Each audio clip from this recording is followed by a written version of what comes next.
మాటలు ఆయుధాల కంటే పదునైనవి.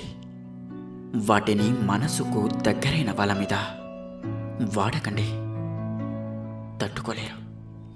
అవమానం అనేది మనలో పట్టుదలను మరింతగా పెంచాలే కానీ పిరికితనాన్ని కాదు.